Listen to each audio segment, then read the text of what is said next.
السلام علیکم ورحمۃ اللہ وبرکاتہ۔ اعوذ باللہ السمیع العلیم من الشیطان الرجیم من حمزہ ونفخہ ونفثہ۔ قال اللہ سبحانہ وتعالی ومن یبتغ غیر الاسلام دینا فلن یقبل منہ وہو فی الآخرۃ من الخاسرین۔ عزیز طلباء و طالبات، یہ سورہ آل عمران کی آیت نمبر 85 ہے۔ آئیے سب سے پہلے اس کا لفظی ترجمہ سیکھتے ہیں۔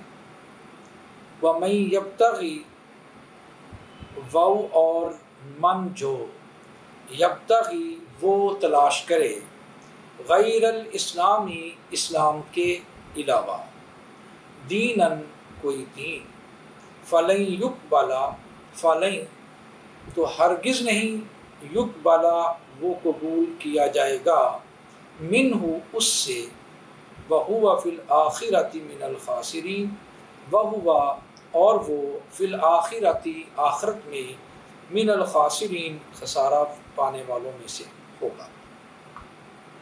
اس کا بامحاورہ ترجمہ اس طرح ہے، اللہ سبحانہ و تعالی نے ارشاد فرمایا، اسلام کے علاوہ کوئی اور دین تلاش کرے تو اس سے ہرگز قبول نہیں کیا جائے گا، اور وہ آخرت میں خسارہ پانے والوں میں سے ہوگا۔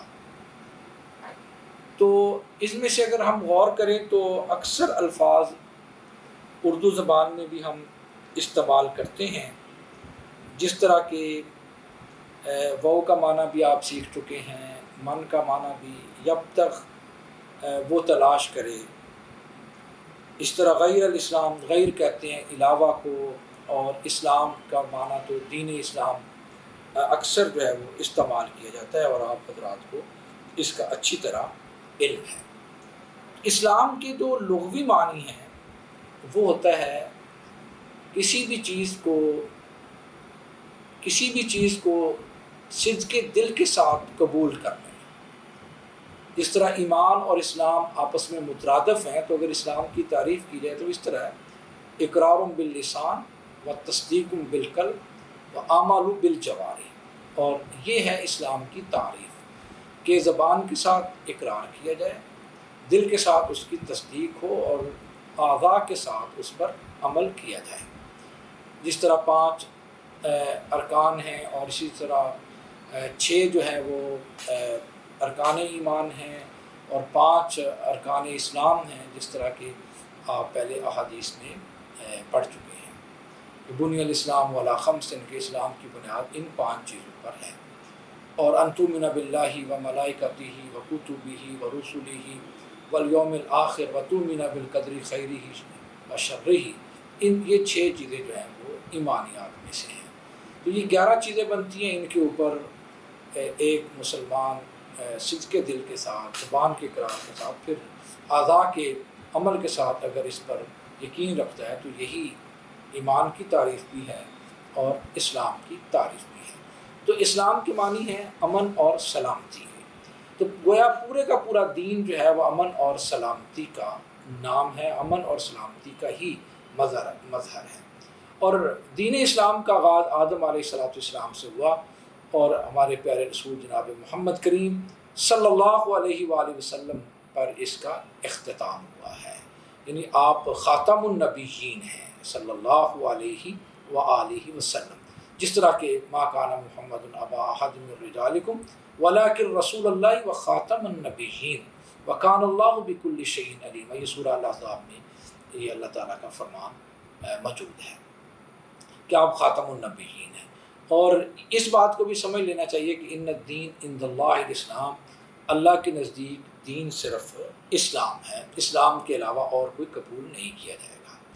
اور اسلام جو ہے بنیادی طور پر یہ ہمیں سمجھنا چاہیے کہ اللہ ذوالجلال والاکرام کا جو کلام ہے قرآن مجید، اس سے ہدایت اور رہنمائی لینا ہے، اور پیارے پیغمبر جناب محمد رسول اللہ صلی اللہ علیہ وآلہ وسلم کی احادیث پر صدق دل کے ساتھ ایمان لانا۔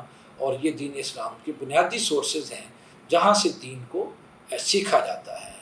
اللہ ذوالجلال والاکرام کی اطاعت فرما برداری اور رسول اللہ صلی اللہ علیہ وآلہ وسلم کی اطاعت فرما برداری کا نام دین ہے۔ اور یہ ہمیں ملتی کہاں سے ہے؟ وہ قرآن مجید ہے اور احادیث مصطفیٰ صلی اللہ علیہ وآلہ وسلم ہے۔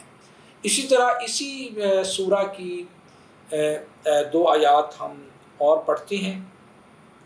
اللہ ذوالجلال والاکرام فرماتے ہیں ان اول بیت وضع للناس للذی ببکۃ مبارکا وہدی للعالمین۔ تو ان کا لفظی ترجمہ پہلے سیکھتے ہیں۔ ان بے شک اول بیت پہلا گھر وضع جو مقرر کیا گیا، بنایا گیا، للناسی لوگوں کے لیے، للذی یقیناً وہی ہے جو ببکۃ مکہ مکرمہ میں ہے، مبارکن برکت کیا ہوا، وہدن اور ہدایت ہے، للعالمین تمام جہانوں کے لیے۔ فیہ اس میں آیات بینات کھلی نشانیاں ہیں، مقام ابراہیم ہے، ومن دخلہ اور جو کوئی داخل ہوا اس میں، کانا آمنن کانا ہو گیا آمنن امن والا، وللہ اور اللہ کے لیے، علی الناس لوگوں پر فرض ہے، حج البیت بیت اللہ کا حج کرنا، من استطاع الیہ سبیلا، من استطاع جو طاقت رکھے، الیہ اس کی طرف، سبیلا زاد راہ کی، یعنی راہ کی۔ تو آئیے ان آیات کا بامحاورہ ترجمہ سیکھتے ہیں۔ بے شک پہلا گھر جو لوگوں کے لیے مقرر کیا گیا یقیناً وہی ہے جو مکہ میں ہے، بہت بابرکت اور تمام جہان والوں کے لیے باعث ہدایت ہے۔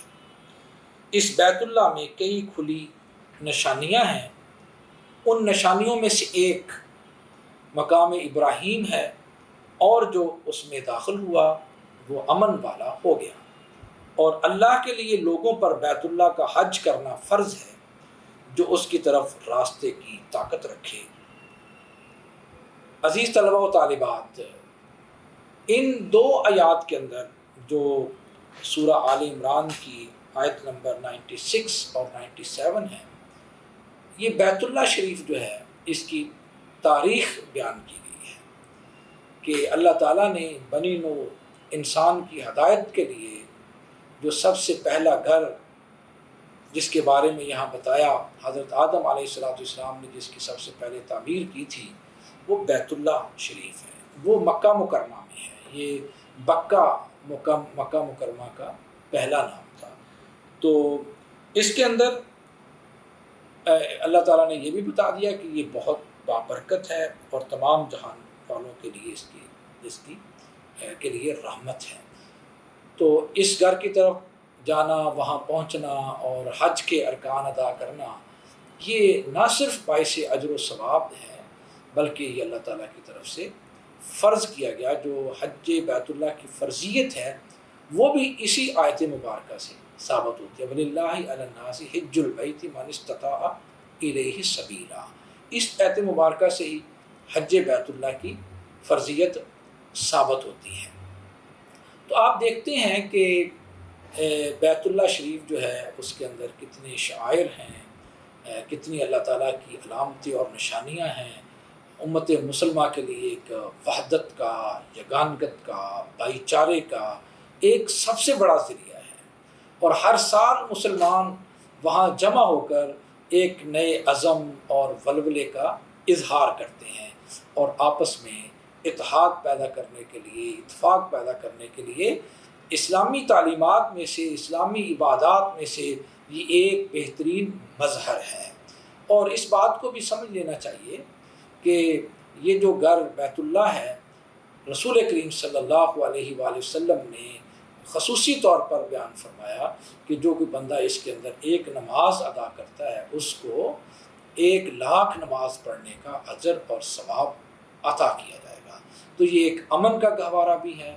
تو عزیز طلبہ و طالبات، آپ ان آیات کو جو آج کے ہمارے اس لیکچر کے اندر تلاوت کی گئیں، پڑھی گئیں، جس کا آپ نے لفظی اور بامحاورہ ترجمہ سیکھا، اس کو اچھی طرح ازبر کریں، یاد کریں اور اس کو اپنی ڈائری پر نوٹ کریں۔ وآخر دعوانا ان الحمد للہ رب العالمین۔